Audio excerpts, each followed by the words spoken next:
Good morning, everybody. Good morning, everyone. I'm Deborah Shapiro, a professor in the Department of Kinesiology and Health here at Georgia State University. On behalf of the organizing committee and the Department of Kinesiology and Health, I want to welcome you all to the 2022 Mike and Terry Metzler Distinguished Lecture. Georgia State University is an enterprising urban public research institution in Atlanta, the leading cultural and economic center in the Southeast. With more than 54,000 students, Georgia State University is one of the most diverse universities in the United States. Georgia State has been ranked number 2 for its innovation and undergraduate teaching, 3rd for the fastest growing research portfolio, and 6th for the best first-year experience in the nation. Our Department of Kinesiology and Health aims to discover new knowledge and advance the understanding of the role of physical activity in health and well-being, educate members of society and prepare future professionals, and promote healthy lifestyles through lifelong activity and learning. The Metzler Lecture was generously established by Mike and Terry Metzler. Dr. Metzler joined the faculty in 1994, where he taught undergraduate and graduate courses in health and physical education, teacher education. He also served as department chair and as associate dean in the College of Education and Human Development. During his tenure, Dr. Metzler received several teaching and service awards from the college, the University System of Georgia Board of Regents Scholarship of Teaching and Learning Award, and the National Association for Kinesiology in Higher Education. As an educator and scholar, Dr. Metzler received the most prestigious award in his discipline, the Luther Halsey Gulick Medal from the Society for Health and Physical Educators. After retirement in 2017, Mike was named Professor Emeritus and came back to GSU to serve as Associate Director for the Center of Teaching, Learning, and Online Education. Over a 30-plus year career, Terry Metzler taught physical education in DeKalb County schools and was clinical instructor and program coordinator for the Health and Physical Education Teacher Education Program in the Department of Kinesiology and Health here at Georgia State. After her retirement in 2007, she also came back to work in the department to continue teaching and supporting the undergraduate health and physical education program. Mike and Terry have been married for over 16 years. Mike was a 13-year cancer survivor, and it is my unfortunate task to announce that Mike passed away last week due to pneumonia-related complications. His memory and legacy at Georgia State and nationally, however, are carried on through the Metzler Distinguished Lecture, the purpose of which is to feature scholarship, research, policy, and programs that promote physical activity for healthy living. Today, it is my great honor to introduce Dr. Aimin Lee as this year's distinguished speaker. Dr. Lee is a professor in the Department of Epidemiology at Harvard University's T.H. Chen School of Public Health. Dr. Lee's primary research interest is in the role of physical activity for promoting health and preventing chronic disease. She has published more than 540 scientific articles and served as editor or co-editor of physical activity epidemiology textbooks that have been translated into Korean and Chinese languages. Dr. Lee has served on national and international expert panels developing physical activity guidelines, including the inaugural 2008 U.S. Physical Activity Guidelines, the 2010 World Health Organization Global Recommendations on Physical Activity and Health, and the 2013 AHA-ACC Guidelines on Lifestyle Management to Reduce Cardiovascular Risk. She is principal investigator of one of the first large-scale epidemiologic studies using accelerometers to measure physical activity and sedentary behavior in over 18,000 participants in the Women's Health Study from 2011 to 2015. And these women are currently being followed for their health outcomes. She is also principal investigator of the College Alumni Health Study, in which she is examining the predictors of chronic disease with an emphasis on physical activity among 70,000 alumni from Harvard University and the Universities of Pennsylvania. Today, Dr. Lee will give a presentation entitled Physical Activity and Chronic Disease Prevention. What should I be doing? Before Dr. Lee begins her talk, I want to remind the audience that this lecture will be recorded. I also encourage you to ask your questions during the question and answer session at the end of her talk. Please join me in welcoming Dr. Lee.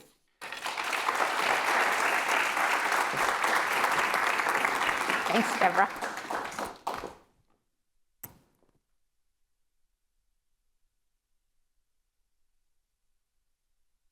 Good morning, everyone.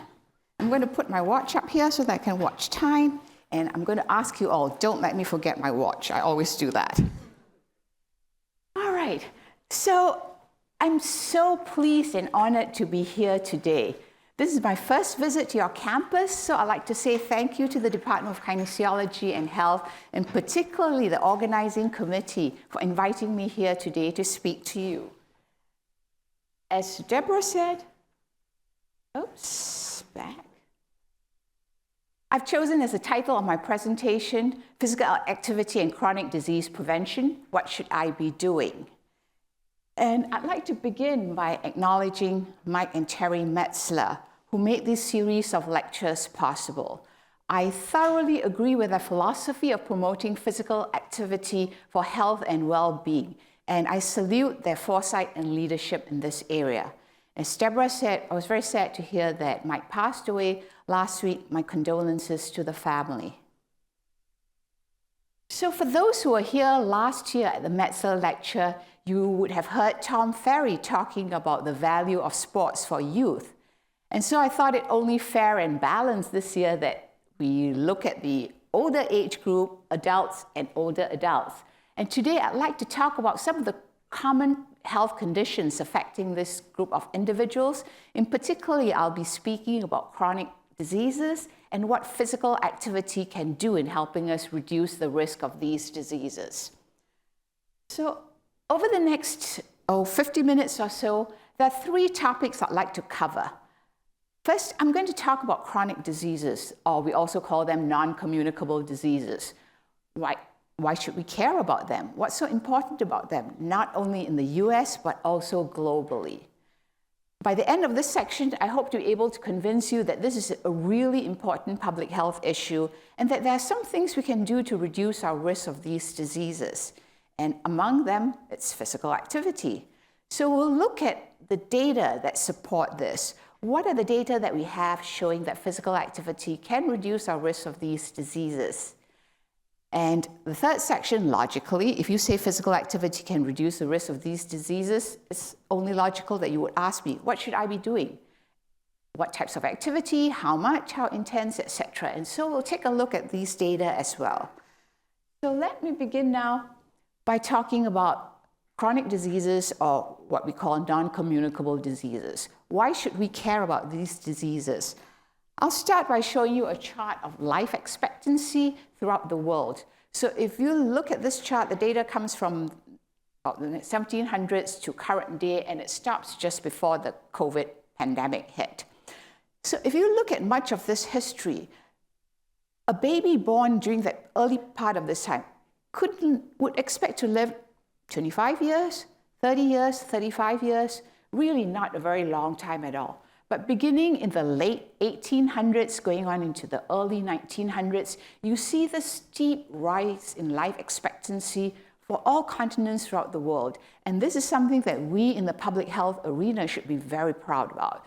These steep rises in life expectancy in every continent throughout the world is due to a bunch of different things, chief of which are better control on infectious diseases through clean water, sanitation, vaccination, improvements in work safety and also motor traffic accidents, the recognition that tobacco is hazardous for health and control of smoking, and then more recently, of course, early diagnosis and treatment of many illnesses that we suffer from. So just before the pandemic hit in the US, life expectancy was about 79 years on average, and unfortunately over the last 2 years, it has declined by about 3 years, and hopefully this decline does not continue, but will improve. So I talked about how throughout this period of time, the big rises in life expectancy was because of control of infectious diseases. And so because infectious diseases became less important, the non-infectious diseases, non-communicable diseases or chronic diseases became more important. This chart shows the leading causes of death in the US, the 10 leading causes of death. And even though in 2021, COVID was a very important cause of death, you'll see that the 2 leading causes of death in the US are heart disease and cancer, non-communicable diseases. And among the top 10 also will be diseases like type 2 diabetes, stroke, dementia. All of these are non-communicable diseases. What about the rest of the world? If you look at patterns throughout the rest of the world, and these data come from pre-pandemic era, so COVID is not on this list. But if we were to put COVID on this list, COVID would probably fall, at least for where COVID was reported as the cause of death. It would still not be in the top 2, but it would probably be on the 4th level. So I don't know how clearly you can see this, but you can definitely see the colors. So the 10 leading causes in the world, if you look at the colors of the bars, the blue bars would be the non-infectious diseases or the non-communicable diseases. The red bars are the communicable diseases, and the green bars are injuries. So if you look at the pattern, you can see that the biggest causes of death are the blue bars. And again, they're the non-communicable diseases. On this list, you see ischemic heart disease as the leading cause of death, stroke as the second cause of death, and cancer would actually be much higher up, except that cancer in this chart is broken up into specific types of cancers. So rather than grouping together like we did in the previous slide, the cancers are broken up here, and you'll see lung cancer makes it to the top 10. But again, important throughout the world, you see a lot of the blue bars, which are the non-communicable diseases. So you might think, well, yeah, the high-income countries would die from these diseases. What about the other countries? And this is where the urgency presses itself. Because if you look at the population throughout the world, people who live in the high-income countries is only about 16% of the world's population. 75% of the world's population lives in middle-income countries. And we know that non-communicable diseases cost the government, cost society. They cost us not only because of the cost of taking care of patients with these diseases, but people who have these diseases also stay out of the workforce. So it costs us from an economic perspective. And high-income countries may be more capable of dealing with this. The middle-income countries certainly would not have as much money or as much reserve to deal with these sorts of problems. So in this chart, I've broken up the leading causes of death. In the top panel, you see the high-income countries, and the bottom panel are the middle-income countries. And again, you probably cannot see the numbers or the words clearly, but blue bars are the non-communicable diseases, red bars are the communicable diseases. And you can see in the high-income countries, it mirrors what I showed you in the previous slide. In the middle-income countries, even in the middle-income countries, the blue bars predominate. And what are middle-income countries? So we divide middle-income countries to upper middle income, lower middle income. And upper middle income will be countries like Malaysia, where I grew up from, South Africa, Brazil. The lower middle income countries will be countries like India, Indonesia, El Salvador. So in these countries, you also see major problems due to non-communicable diseases. Again, the blue bars, and the red bars start creeping up in the lower middle income countries. But still, the leading cause of death in the lower middle income country is a non-communicable disease. What can we do about the non-communicable diseases? It's not rocket science. Your grandmother probably knew about this. We should be physically active. We'll talk more about that. Eat a healthy diet. Be moderate in your alcohol consumption. Don't smoke, and reduce your risk of exposure to air pollution. So let's turn our focus now and look at the evidence that physical activity can reduce our risk of dying from non-communicable diseases, of developing non-communicable diseases, the leading causes of death throughout the world.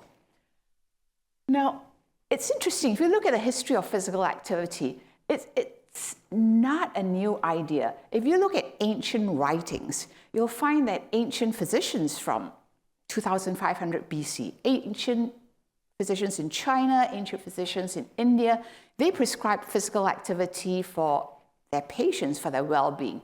Now, of course, in those days, you didn't have evidence-based medicine, and so it was sort of their own belief, the anecdotal evidence that physical activity would be helpful for them. If you look at Hippocrates and some of the Greek physicians, they also promoted physical activity to their patients for well-being. Interestingly enough, when the Industrial Revolution came around in the 1800s, the idea sort of flipped and people began to believe that physical activity was dangerous for your health. And if you ask your grandmother, some of them may, grandfather, some of them may remember, if you had a heart attack in the 1950s and you got admitted to hospital, they would put you in bed and keep you completely at rest for 1 month because they believed that if they moved you, it would be hazardous. Nowadays, if you're unfortunate enough, you go to the hospital and you have a bypass. Day after your bypass, when you're probably feeling a lot of pain from all the ribs that have been broken, your nurse will be shoving you out of bed, asking you to sit and walk around the room. The idea has changed completely. And so initially, physical activity is good, then physical activity is bad, and now we think it is good again. And the people who sort of changed our opinion, they started their work, I would say, in the 1950s, 1960s. And two of the individuals who made big contributions to how we think about physical activity are these two individuals. I was going to show you a quote. So this is the prominent belief in the mid-1950s. Henry Ford was reputed to have said, exercise is bunk. If you're healthy, you don't need it. If you're sick, you shouldn't take it. And I'd say, of course, he made motor cars. He wanted you to buy his cars. But many people also believed in this philosophy. And the two individuals who changed our minds about it, and I'm very privileged to have known both these individuals, were Jerry Morris on the left-hand side, he's from England, and Professor Ralph Paffenbarger on the right-hand side. Professor Ralph Paffenbarger was actually my doctoral thesis advisor. I was his last doctoral student. So the story actually started with Jerry on the left. Jerry is old enough that he served in the Royal Army Medical Corps, the English Royal Army Medical Corps, and he was sent to India during World War II to look after the soldiers. And he was old enough that he would tell this story. Now, of course, we routinely give penicillin now for infectious diseases. He said they had penicillin then, but it wasn't given as a shot or a pill or anything. He used to run around. He was a junior doctor then. He used to run around with these little Petri dishes that grew the fungus, and they would get penicillin off the fungus that was growing on these Petri dishes. That was how old he was. So he finished his stint. He came back to London, and there was an epidemic of a new disease, and that disease was heart disease. Because in the 1950s, heart disease was only starting to climb up. And he was very interested in that.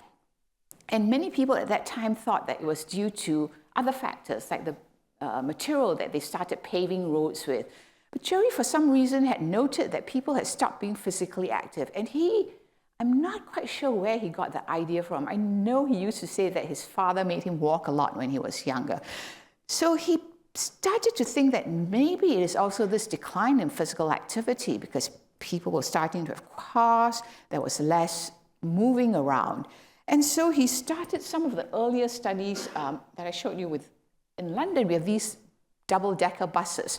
So nowadays, of course, we scan our cards and nobody walks up and down anymore. But in those days, you had drivers who drove the buses and conductors who walked up and down the stairs conducting the fares. So he conducted some of the earlier studies, which I thought were really very clever. So nowadays, we have big computers that can control for differences between different groups of people through statistical analysis.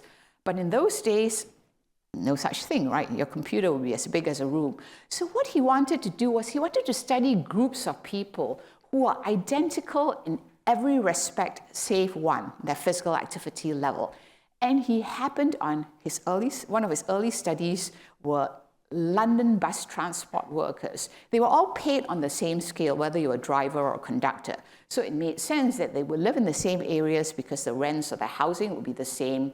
They would probably eat the same foods because they were the same community, probably smoked to the same amount. Smoking was very prevalent in those days. And the only difference between these two groups would be the drivers would be sitting, driving the bus. The conductors would be the ones walking up and down, collecting fares. And he showed that He showed that the drivers had higher rates of heart disease compared to the conductors. And then he repeated his observations in London postal workers. And I put a bar here because these are two separate studies. It's not that it's better to be a postal worker than a transport worker. The age distribution in these two groups are different. But within the group, again, the postman who sat in the office sorting the mail, the clerks who sat in the office sorting the mail had higher rates of heart disease compared to the postman who walked in the neighborhood to deliver the mail. So Ralph Paffenbarger in the United States had read of his work and started becoming very interested, and he started his own study. And he started a study called the Harvard Alumni Health Study. The reason he chose that was he wanted a group of individuals who were being followed very carefully, whom he could send questionnaires to, find out about their physical activity habits, and find out what happened to them health-wise. And he was looking for a group of individuals, and I think he would probably have liked a more representative group of the population. The reason he happened on Harvard alumni is, and you guys might also face this, is that now all universities want money for the alumni. And he found out that Harvard followed the alumni very closely because they wanted donations from the alumni. So he knew if he started a study within this population, he would always be able to follow these people because he would know where they were every year. The addresses would be current because the universities would be sending them letters saying, hey, remember the good time you had at Harvard? How about sending in a check this year? So that was why he started the study in the Harvard alumni. And this is kind of a complicated slide, and I'll walk you through it. So this slide shows I keep pressing the wrong button. So this slide shows something called the relative risk, and it's a measure we use in epidemiology, but don't worry about that. The relative risk, to all intents and purposes, can be taken as a proxy for the rate of the disease. So the higher the relative risk, the higher the rate of the disease. And what he did was he classified these alumni by what they did in middle age. So this is their middle age level of activity, the least active, the most active, and by their level of what they did in college. So these were the most active, the varsity athletes, then the intramural individuals who did lesser or greater amounts of activity. And what he wanted to show basically was like a use it or lose it. It doesn't matter what you did in the past. It's what you do currently that's important for your health. It's not like you can be a college jock and then never do anything again for the rest of your life. So let's look at this. So this is like the college jock who now decides to sit on the couch when he's a middle age. All right, so the rates of heart disease in this person much higher than this individual who didn't do much in college but now is physically active. So his point was that you had to keep being physically active to reap the health benefits, and that it was never too late to start to become physically active. So since these early studies, we now have such a long list of the health benefits of physical activity. This slide comes from the guidelines that we currently have for physical activity. Some of you may be aware that in 2018, the government produced guidelines for physical activity for Americans, and this was the second edition. Prior to producing the guidelines, a panel of experts, physical activity experts, reviewed the extensive literature that was available in order for this extensive literature to be translated into practice for us to use. And in our audience, we have Dr. Janet Fulton, who's chief of the Physical Activity and Health Branch at CDC, and she was instrumental in getting this work to the public. So you're not going to be able to read all of this. It's just to show you the long list of health conditions that are benefited by physical activity. People who are physically active live longer. They live longer because they have lower risk of chronic diseases. They have better cardiometabolic risk profiles. They have better function. They function better physically, mentally. They have lower rates of dementia. Their quality of life is better because they're physically more functional, mentally more functional. They're less anxious and depressed. They sleep better. It helps control our weight. Individuals who are physically active and older fall less often. They have less risk of fractures. So it's almost like anything that happens to you as you grow older gets better when you become physically active. This caused the editor of the British Medical Journal. The British Medical Journal is a prominent medical journal internationally, and Dr. Fiona Godley called physical activity the miracle cure. She started off by saying that, when people talk about miracle cures, you should be extremely skeptical. Nothing is ever a miracle cure. But in physical activity, which is safe and effective for almost everyone, this may be close to the truth. And some of you probably know about the initiative that the American College of Sports Medicine that started a while ago, the exercise is medicine paradigm. I have a cardiologist friend, Dr. Aaron Baggish, and I'm borrowing this liberally from him. He actually disagreed. He said exercise is not medicine. And why did he say that? He said, what single drug do you know of that if you take it helps all these different conditions? There is no single drug that does that. So he said, exercise is not medicine. Exercise is a whole pharmacy. So I'm borrowing from him. So now I say exercise is a whole pharmacy. So I'm going to show you now the evidence that we have that physical activity reduces the risk of many chronic diseases. And we only have an hour. So I'm just going to highlight some of the main conditions that humans throughout the world die from. So we're going to look at death from all causes or all-cause mortality. And in a way, it's sort of a summary measure of all the different things that people die from. We have lots and lots of data looking at physical activity and all-cause mortality, more than 100 studies. And the studies consistently show us that men and women who are physically active during the period of study die at a lower rate compared to those who are not active. If you do sufficient physical activity to follow current guidelines, and we'll talk about what current guidelines are later in this, your risk of dying during the period is about 30% from most of the studies. And most of the studies means until very recently, where we now have wearables. Before the onset of wearables, how could you assess people's physical activity? You would ask them about it and they'd report it. Now, of course, reporting is not as accurate. Nowadays, with the newer studies that have wearables or devices that measure physical activity, you can assess this more accurately. And in the studies where you see physical activity being assessed more accurately, the risk reduction of mortality during the period of study is higher than 30% in the self-report studies. It's more on the order of 50%.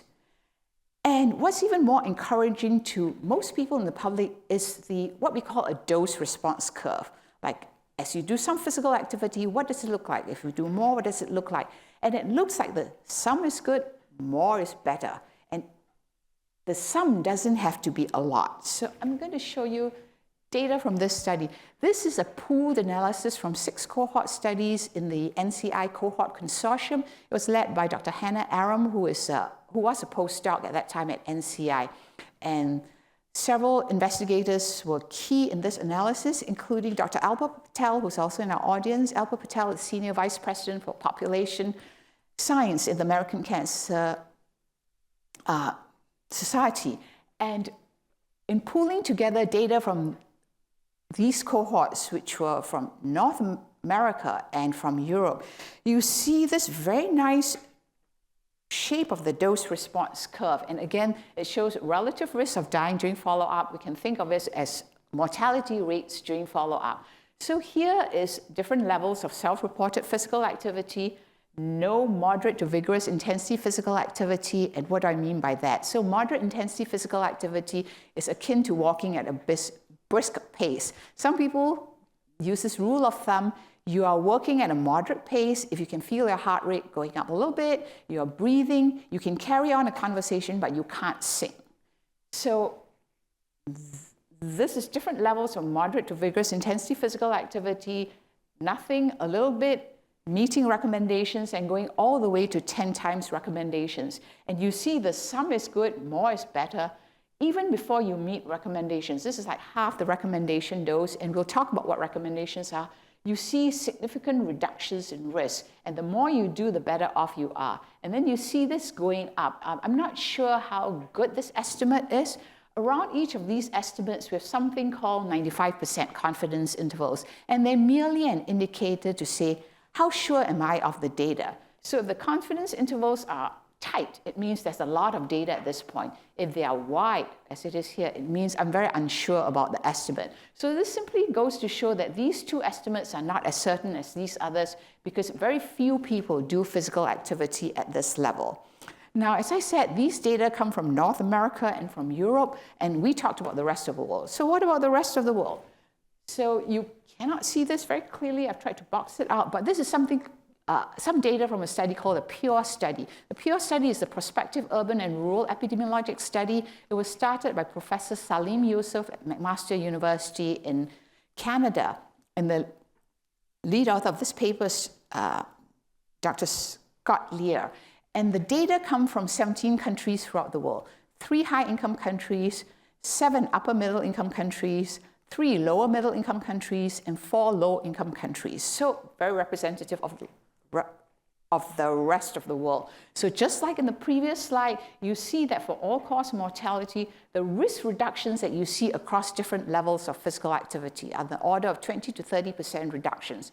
So it's not just what's happening in Western Europe, in North America, but we see the same benefits of physical activity throughout the world. We'll next look at, earlier when I talked about how we see stronger estimates with device measures, so we're next going to turn to a sort of summary slide that pulls together data from different studies. So I want to point out this line. So again, you can think of this as rates of mortality. This came from a meta-analysis that was led by Dr. Ulf Ekelund from Norway, and it pulled together data from several studies that used wearables. So wearables are expensive. In the previous slide, I showed you data from more than 600,000 individuals. Wearables are more expensive, so in Ulf's study, there were only about 36,000 individuals. And you can see that the risk reductions, or lower risk of dying during follow-up, much steeper in the device studies compared to the self-report studies. And these self-report studies, there are 3 of them. 2 of them I showed you. One was by Dr. Hannah Aram, the other one by Dr. Scott Lear, and the third one was a study out of Taiwan using health insurance databases, close to 500,000 individuals. So strong data showing that individuals who are physically active die at a lower rate during the period of study.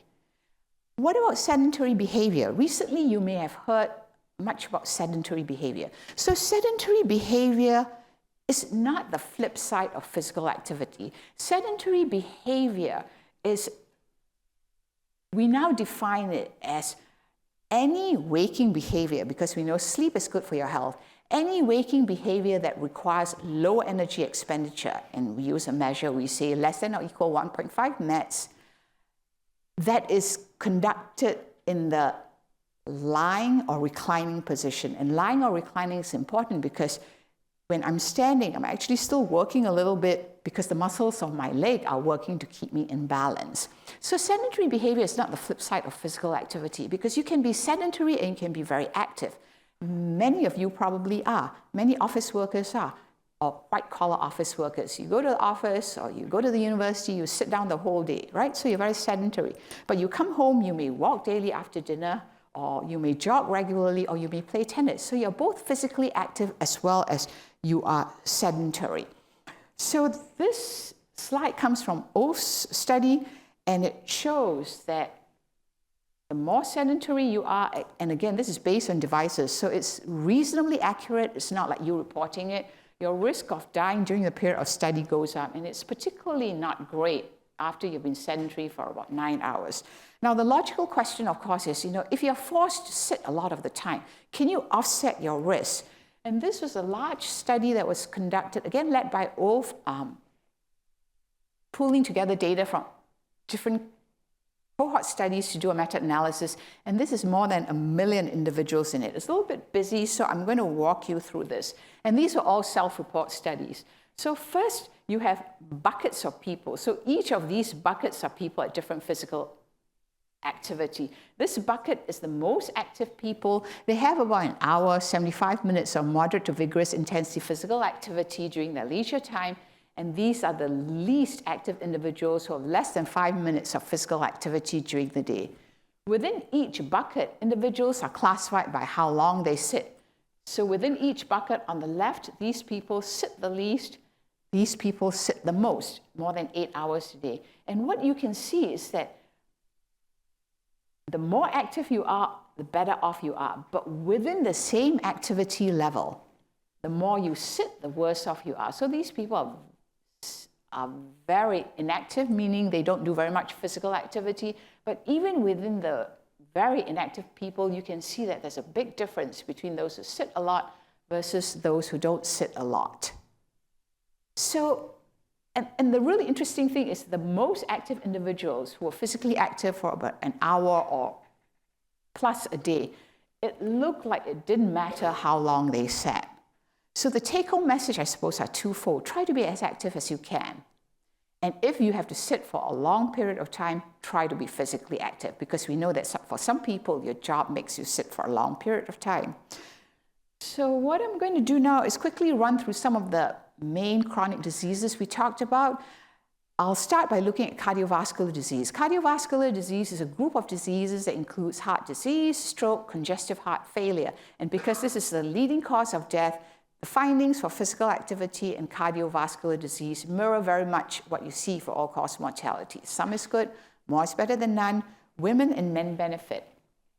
And if we look at the summary data, this is a slide that pulls together from 9 different cohort studies, and it was led by a student of mine, Dr. Jake Sattelmeyer. And you'll see that, so these lighter lines are from the individual studies. The dark black line shows sort of the average result, if you will. And again, the relative risk, but we can think of this as rates of heart disease among men and women who are inactive or more active. And you can see that if you meet physical activity guidelines, you have a lower risk, but even before you meet physical activity guidelines, you start seeing risk reductions in the rates of heart disease. Again, those studies came from primarily North America and Europe. I'm going to show you data from the PURE study, again, countries throughout the world. And you will not be able to see it very clearly, but the same message as for all-cause mortality. Similar reductions in risk with physical activity, this time for cardiovascular disease in countries throughout the world that mirror what we see in the Western countries. We're going to talk about cancer now. Cancer, we see, was the second leading cause of death in the United States, and if we pool all cancers together, also the second leading cause of death throughout the world. Cancer is not a single disease. It's actually a group of diseases, which sort of makes sense, right? They have, if you think about breast cancer, if you think about colon cancer, skin cancer, they have different major causes. So for example, skin cancer, a major risk factor would be being out in the sun, whereas lung cancer, a major cause would be smoking. So physical activity may have different relations with different types of cancer, and the evidence is still accumulating. We know much more about the more common cancers because they occur more frequently and it's easier to study.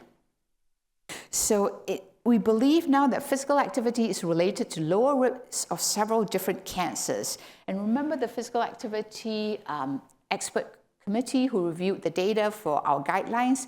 They looked at the data and they said, yes, you know, the data are promising. There are some sites we're not as sure about, but we're very sure about 7 different sites. Physical activity clearly reduces the risk of 7 different types of cancer: colon cancer, breast cancer, endometrial cancer, bladder cancer, kidney cancer, esophageal cancer, and stomach cancer. And I'm going to show you the data for that, the 7 cancers for which we're sure there is a relationship with physical activity. So this again came from the pooled analysis for the NCI cohort consortium. It was led by Dr. Chuck Matthews, and several of the studies there were able to look at the physical activity cancer relation in detail. And there's a lot of data on these slides. I'm going to show you 2 slides. But essentially, it's 2 slides showing the relationship between different levels of physical activity and rates of the different cancers. And you'll see a little shaded light blue box here. The shaded light blue box is the area that represents a range of physical activity for which our guidelines say we should be doing. And in the next section, we'll talk about that. So very quickly running through this, you'll see with breast cancer, reductions in risk, with colon cancer, reduction in risk, bladder, endometrial. And the slope is somewhat different, but they all slope down. So they all show lower rates with higher levels of physical activity. And remember, I said 7 sites, so these are the 3 other sites. Again, you see this downward slope with higher levels of physical activity. and the shape may be slightly different for the curve, but they all indicate that some physical activity is better than none. When you get within the range that is recommended, you see substantial reductions in risk. I'm going to very quickly run through the last chronic condition, which is diabetes. And diabetes fell within the top 10 causes of death in the United States. Why do we care about diabetes? We care about diabetes not only because it falls within this range, but also that if you get diabetes, you have increased risk of developing cardiovascular disease. Diabetes also puts you at increased risk of certain types of cancer. And diabetes is one disease that's very much driven by adiposity. So persons with adiposity are at much higher risk than persons without adiposity. But the good news is that regardless of your level of adiposity, if you are physically active, you're at lower risk compared to someone who has the same level of adiposity but is not active. We know that for many individuals, it's really hard to lose weight once you've put it on. So if you're someone who has gained perhaps a significant amount of weight as you grow older, try not to gain any more weight and become physically active, because even if you stay at your current weight, you are at lower risk compared to someone of your weight who is not physically active. But the converse is also true. If you are physically active and heavier, you are at higher risk than someone who is physically active and not as heavy. So two things are important for diabetes: physical activity and level of adiposity. So this is just, again, a very quick slide showing a summary of four actually, meta-analysis, 4 studies that pull together data from many studies, and you see a similar pattern as for the other chronic diseases. The sum is good, more is better. As you reach guideline levels, you see substantial reductions in risk. So I know we are only going to talk about main conditions, but I'm going to very quickly talk about muscle strengthening exercises before we go on. So previously, what I talked about were aerobic activities, things like walking, things like running, things like swimming.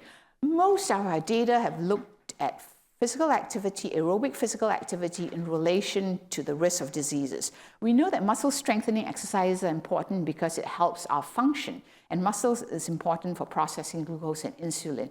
More recently, there have been studies coming out showing that muscle strengthening exercises may be related to risk of chronic diseases as well. And we're not as clear about the dose-response relationship. Clearly, more work needs to be done. What's interesting is that you see this is all-cause mortality, cardiovascular disease, cancer, and diabetes, is that, interestingly enough, it looks like the curves are not quite like what we saw previously, except for diabetes. They seem to go up at a certain point, and it's not clear why it goes up at a certain point. So it looks like at very much higher levels of physical activity, you really might not be protected against the disease. And as I said, we are not really clear why. Some people have said to me, oh, these are the people who take steroids. And possibly, but I don't think that many people in the general population take steroids for muscle building. So clearly we need more work in this area. I'm going to talk about 2 current topics that are important in our current milieu. And the first is dementia. Some of you may have heard a study that came out last week looking at the rates of dementia. 1 in 10 Americans over the age of 65 has dementia. 1 in 3 Americans over the age of 65 has either dementia or mild cognitive impairments. So this has actually been called the greatest global health and social challenge of the 21st century. Why? Because it's not just the person who develops dementia who needs a lot of resources from the healthcare system, but also the caregiver, not just the person who's sick, but family members who need to look after the person with dementia. It will cost society a lot of productivity and a lot economically.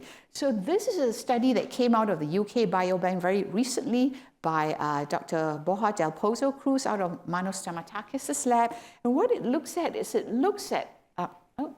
keep pressing the wrong slide. It looks at stepping rate, so how fast you tend to walk and risk of dementia. And it looks like the faster you tend to walk, the lower your rates of dementia. And the curve looks like what we saw for physical activity. So how fast is walking? how fast is this pace of walking? So a pace of about 100 steps per minute is equivalent to walking at 2.5 miles per hour. 40 steps per minute is the cut point that we say between incidental walking and purposeful walking. So while I've been talking to you, I've been kind of like moving, a little bit back and forth. That's probably what I would call incidental walking. If I were more purposefully walking, like, let's say I went to the back to get a drink of water, I would be walking at 40 steps a minute or more. So I'm going to very quickly go through COVID-19. COVID-19 has been very important the last few years. And one thing that might have been underappreciated is physical activity. Now, of course, people who are active are less likely to have adiposity, which we know is a big risk factor. They're less likely to have diabetes, we know, which is a really big risk factor for COVID. But physical activity may influence COVID more directly because physical activity enhances our immune function by increasing the number of immune cells, by reducing inflammation. Contracting muscles release cytokines, which are important for the immune process. And we've known for a long time that individuals who are active have lower rates of respiratory tract infection. On the other hand, though, people who are extreme exercisers, triathletes, people who run ultramarathons, they actually may have suppressed immune function. But that's probably not relevant for the public. For the public, within the range of physical activity that we do, it's likely to enhance your immune function. And a small study out of Iowa State University by Dr. Justice Halam out of Dr. Marian Kohut's lab, they did a really interesting study where they took a bunch of people, about 30 people who were vaccinated with flu and vaccine and 30 people who were vaccinated with COVID-19 vaccine. And after the vaccination, they got them to exercise. And then they checked their blood. The people who got the vaccine and then exercised actually had enhanced antibody responses to the vaccines compared to the people who are not exercising. So if you look at what we see in terms of human studies, this is a pooled analysis, a meta-analysis actually, looking at severe outcomes from COVID and death from COVID. And severe outcomes would be things like you had to go to ICU, you had to mechanically ventilate it.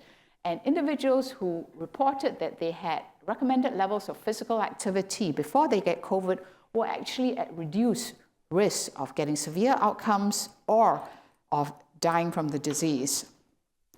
So I don't have very much time left, and I'm going to run quickly through our last section. So I hope I've clearly convinced you that physical activity is one of the most important things that you can do for your health and well-being. So how much should we be doing? I talked about the physical activity guidelines that we have. This is what is currently in effect, and you don't need to read through the whole thing. 3 main messages. First, move more, sit less. Secondly, for optimal levels of health, you should be doing at least 150 minutes of moderate intensity physical activity, such as brisk walking, or 75 minutes of vigorous intensity physical activity, such as jogging, or some combination of the two that gives equivalent energy expenditure. And if you double that, 300 or 75, 300 or 150, you'll get even more benefits. Muscle strengthening exercises on 2 days of the week. And I showed you some international data. So these work not just for Americans. If you look at the WHO guidelines, they also tell you the same thing. Move more, sit less, 150 to 300 minutes a week of moderate intensity physical activity, or 75 to 150 minutes of vigorous intensity physical activity on some combination that gives you equivalent energy expenditure, and muscle strengthening on 2 days of the week. So this is all time-based. Now, many of you probably have wearables, right? You have watches, you have Fitbits, and you also might know that there's something that's sold by a Finnish company that's a ring that actually monitors your steps. So if you think about steps, how many steps should you be getting? If you went to your app would tell you, their default is, you need to do 10,000 steps a day. Do you really need to do that? And how did this get started? So it's really interesting. I mean, if you can get 10,000 steps a day, fantastic. But the origin of the 10,000 steps was really not scientific. So the pedometer was invented by the Japanese. And in the 1960s, there was a company called the Yamasa Clock and Instrument Company that made pedometers. And they had a pedometer that they called the Manpo-K, which in Japanese means 10,000 step meter. And Dr. Hatano I believe he was the person who invented the pedometer, said, well, you know, the reason we picked that is, so in Japanese and also in Chinese, we say 100, 1,000, we say 10,000. But to the Chinese and the Japanese, the word for 10,000 is not 10,000. There's a single word that means 10,000. And in the Japanese, the word is man. So man is 10,000. And the man looks like this, written in Japanese. And Dr. Hatano said, doesn't it look like a man walking? So isn't it wonderful? 10,000 steps would be a good way to figure out what people should be doing. So this is the origin of that 10,000 steps. But if you actually observe people and get them to work at the recommended level. So this is some data out of Steve Blair's lab. The regular person in the US would take like maybe about 4,500 steps a day. So Steve Blair had a study where he got these sedentary people to walk enough to meet recommendations, and they actually walked under his eye. Well, not his eye, his RA's eyes. So they knew what they were doing. They gave them pedometers, and in a week, if you did what was recommended, you get about 16,000 plus steps per day. Now, of course, these people, you couldn't get them to come into the lab every day. They came in twice or 3 times a week. But if you could take the 16,000 something and divide it evenly by 7, it would be equivalent to, 2,300 extra steps a day. Put this on top of what you're getting. You can actually meet recommendations by getting about 7,000 steps a day.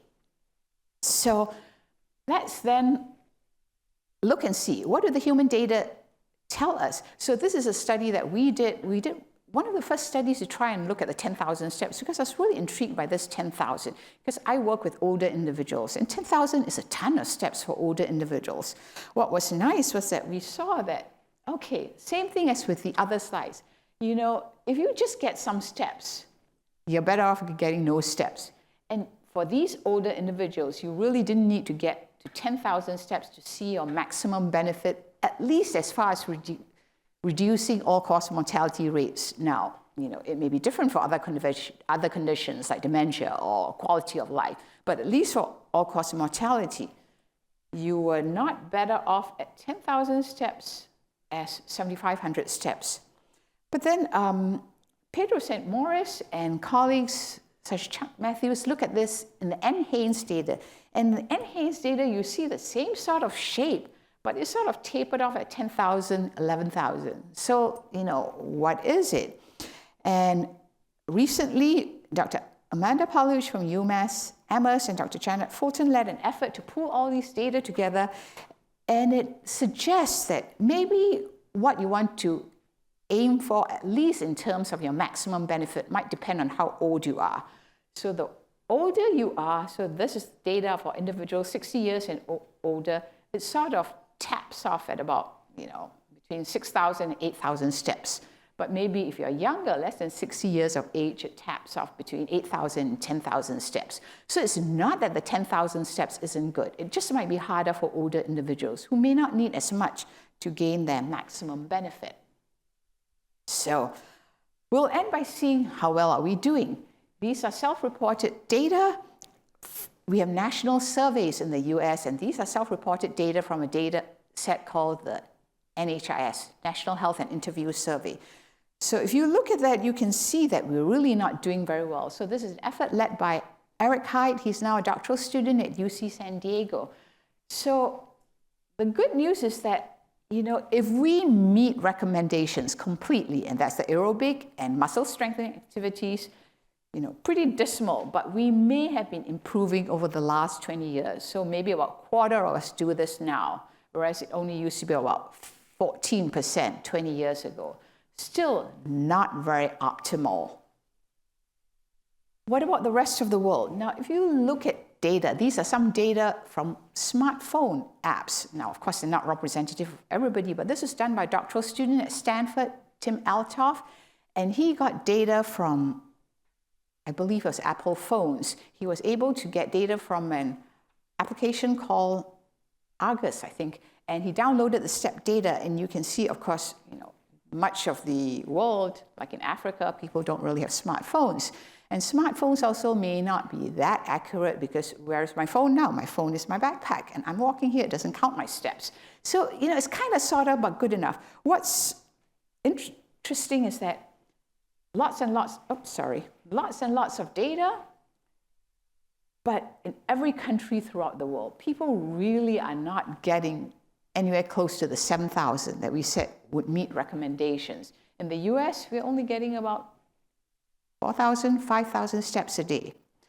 So in epidemiology, we have a measure that we calculate called the population attributable fraction, which basically tells you how much of a condition you can avoid if everyone who did the bad thing changed over to do the good thing. And it's dependent on two things. So it's how bad is that risk factor and how many people are doing that bad thing. So intuitively, it sort of makes sense, right? So think about something like, jumping off the plane without your parachute on. Really bad risk factor. You're going to die if you jump off the plane. But why hasn't the CDC been putting out things saying, wear your parachute? It's because nobody in the world does it. Okay, maybe one or two crazy people might do it. But it's not a big deal, because even though it's a really important risk factor, not important, I should say the word, is a it has a large magnitude, but few people are doing it. So whereas with physical inactivity, you saw the risk reductions. Now, they're not the catastrophic jump off the plane, you die. But they're probably not as high as smoking. Smoking probably increases your risk more. But many, many people are doing the wrong thing. So when you combine the two together, you get a big impact in society. So about 10 years ago, a group of us internationally tried to translate this into a measure that people could take to their communities, their leaders, the government, policy makers, in a way that could make them understand. And so we calculated this population attributable fraction, and we said that if everybody who was insufficiently active in the world became active, we could reduce chronic diseases in the world on the order of 6 to 10%. And perhaps, if you want to look at numbers, we say that if you stop smoking, not working?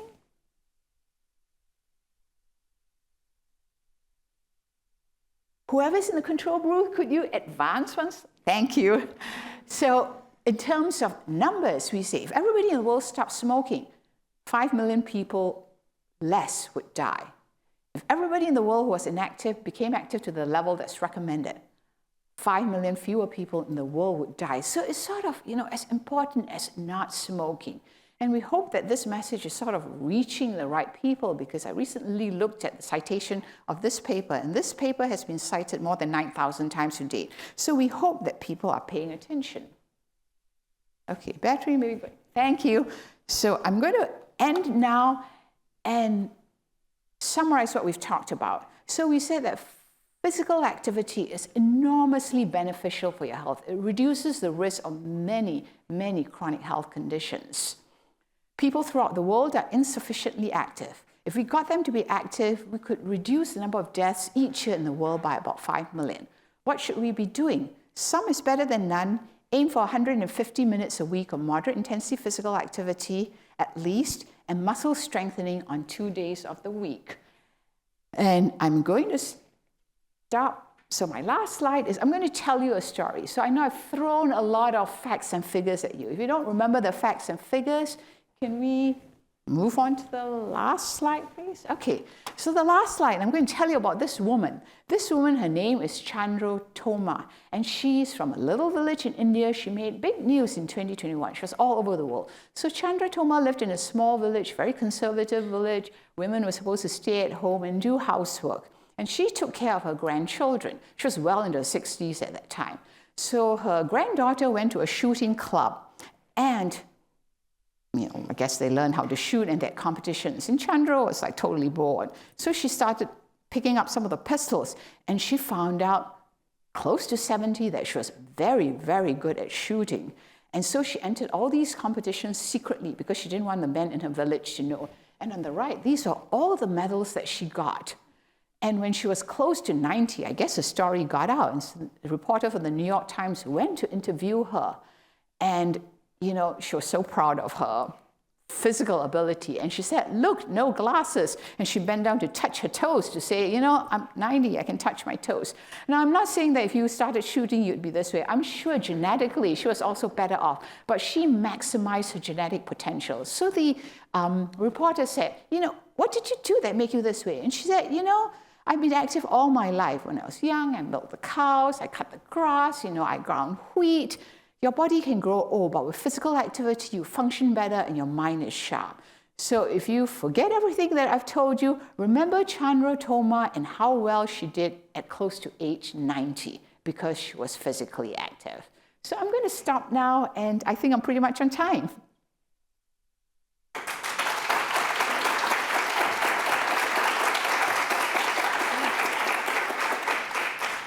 We have a few minutes for questions, and we have 2 microphones on either side. So if you'd like to stand up and move to either side it's closest to you to ask your question, Dr. Lee will be happy to engage in a conversation.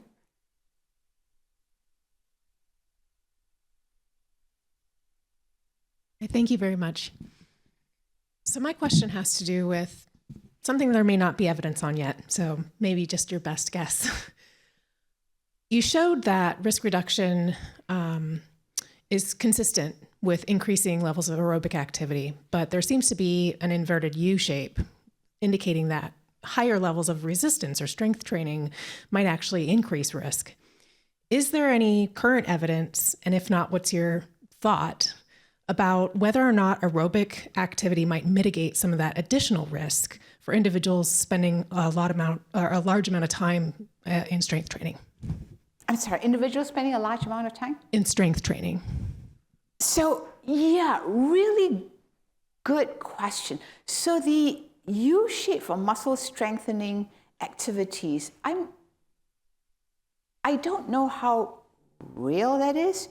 You are starting to see it across a few studies. Now, if you looked at that particular slide, you'll see that the number of studies that were combined into the meta-analysis, they were not a large number, you know, like some of them were 4 studies. So certainly the data around muscle strengthening activities, the database is much smaller than that for aerobic activities where you have hundreds and hundreds of studies.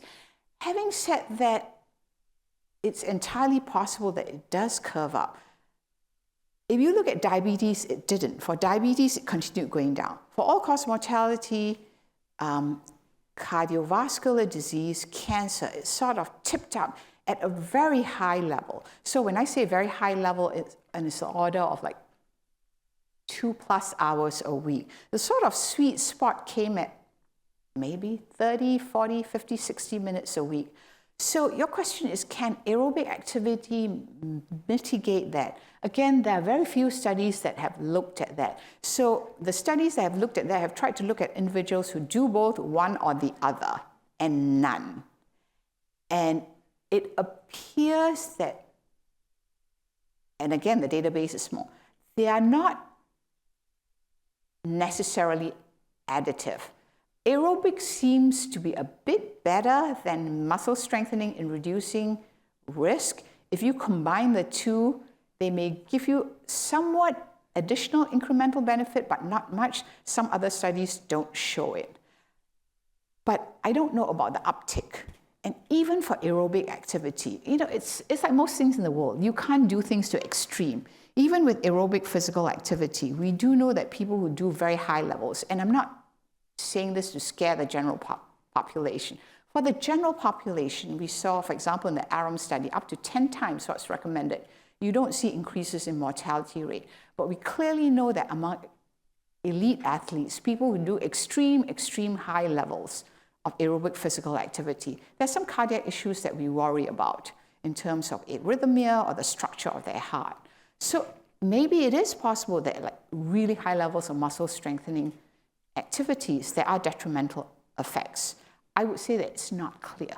We clearly need to do more research. And when I say more research, again, if you look at the slide that I showed you, it was time in muscle strengthening activities. Our recommendations say do it twice a week.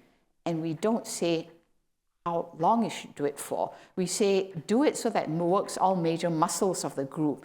And you know, I'm not big into strength training, but I know people who do that, and they say that you can actually work all your muscle groups if you do it efficiently, between 15 to 30 minutes. So we're not asking for the levels that you see may have suggested an uptick in risk. So, good area for those of you who want to look for research field. Yes.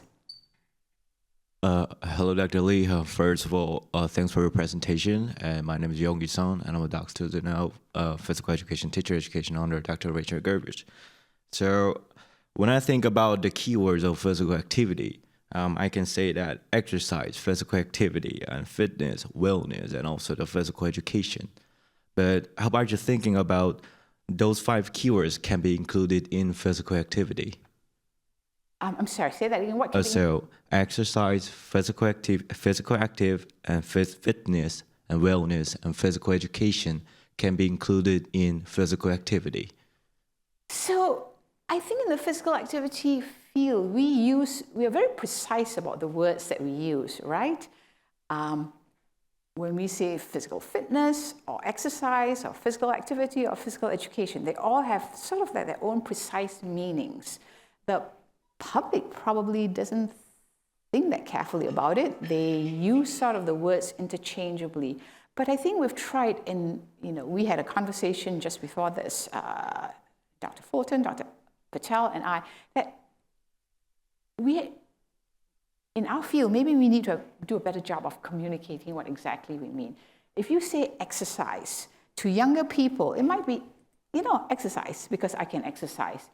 But if you said that to my grandmother, she's like, no way, I'm not going to exercise, but I will walk. So we prefer to use the term activity now because it's broader. Anything counts.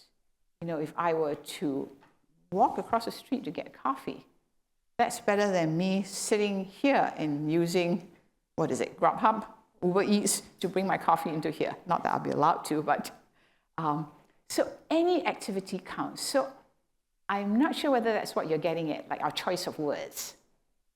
Yeah, because those 5 keywords are related to the research field. So when I read the articles related to physical activity, generally was focused on the public health or the med school rather than kinesiology or physical education or like the pure physical activity that we usually do in our daily lives.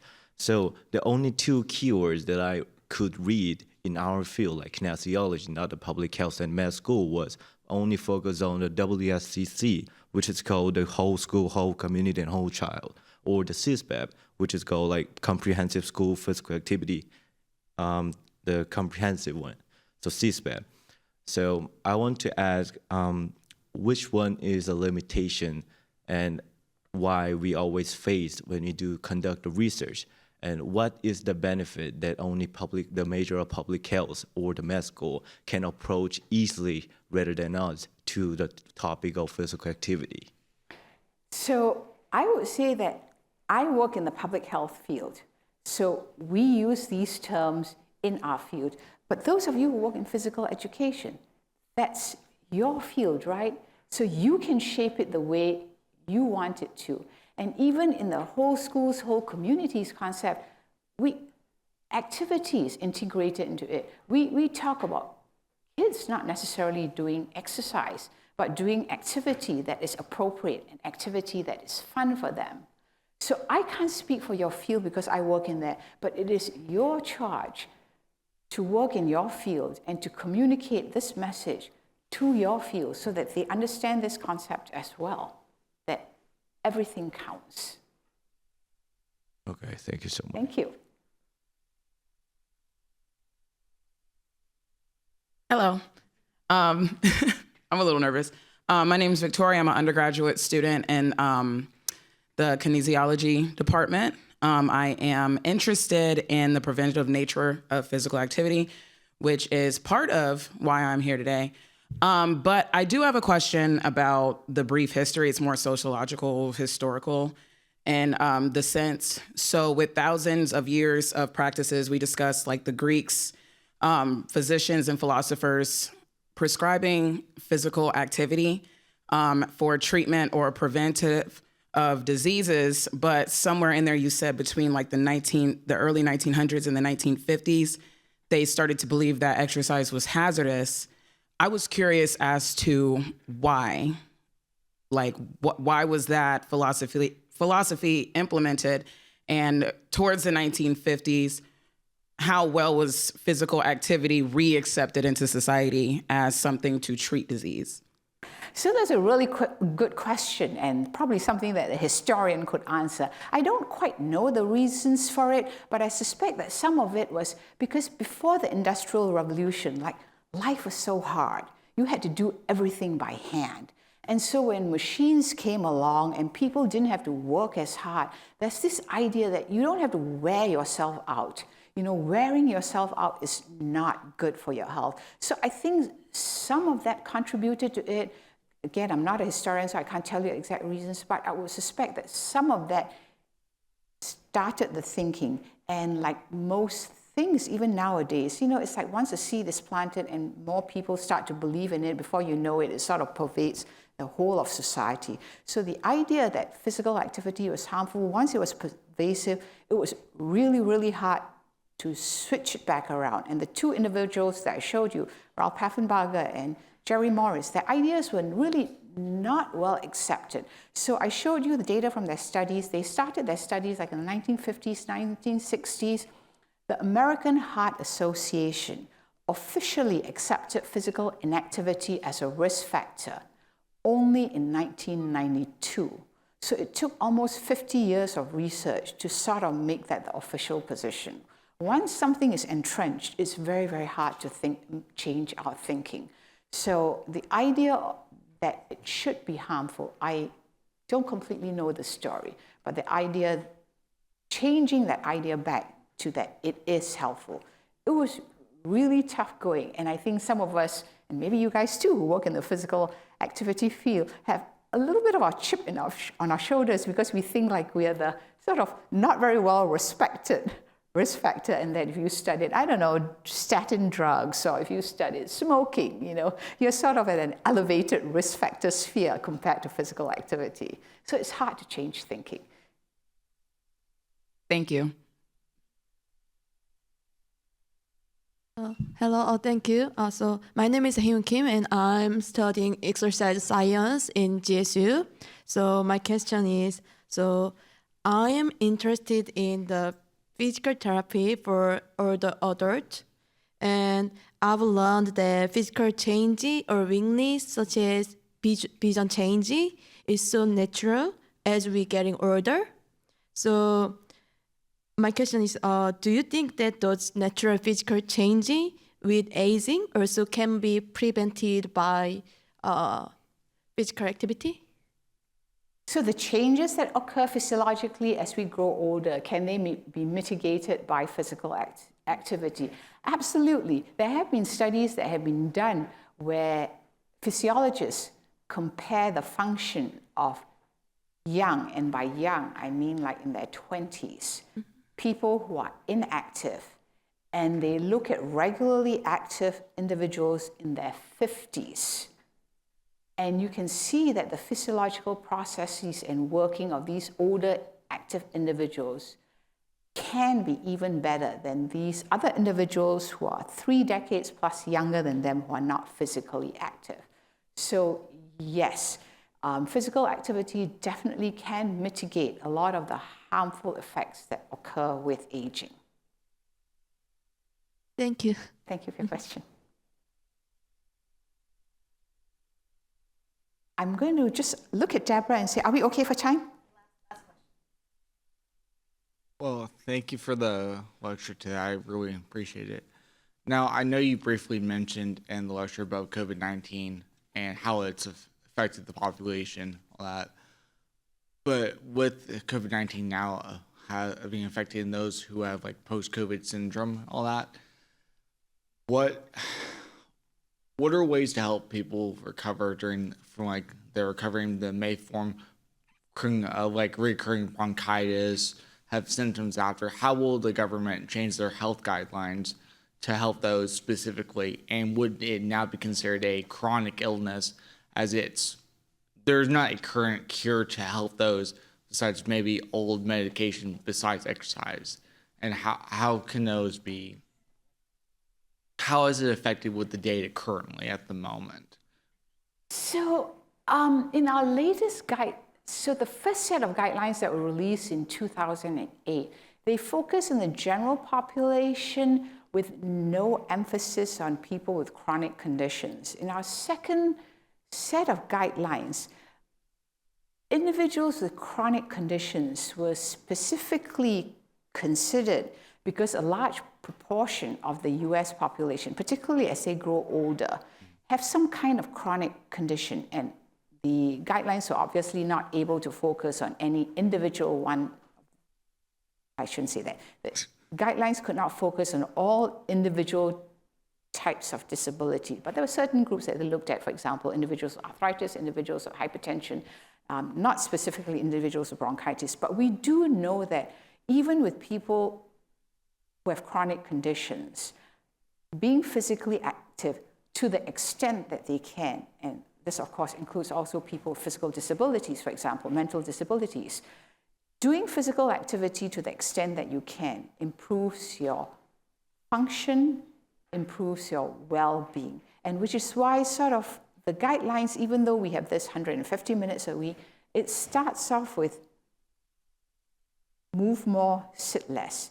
If you do something, something is better than none. Yeah. And the guidelines also do target older adults who are more likely to have disabilities. They acknowledge that, okay, the bulk of our data say that at this 150 minutes, you get, substantial health benefits. But remember all the curves that I showed you, they weren't step curves. It was like you get no benefit, and once you reach that level, boom, you get the benefit. They all sort of were gradual slopes, supporting that whatever you have, to the extent that you can do some, you're better off than doing nothing. And if you reach what is recommended, you get substantial health benefits. So again, I think the guidelines were really great in terms of recommending move more, sit less, and then the targets that they give. So you always start off by saying move more, sit less. All right. Thank you. Well, that brings us to our time. Dr. Lee, thank you so much for being here, sharing an inspiring evidence-based motivation for us to all be more engaged and encourage our clients and the people that we work with, our students, our clients, our patients, whether we're personal trainers, exercise science, physical therapy, to be more active for a quality, healthy lifestyle. So thank you very much for sharing that with us. Dr. Lee will be available outside in the hall if you would like to engage her on a one-on-one for a few more questions, for a few more minutes. And again, please join me in thanking her for being here with us today. Thanks, everyone.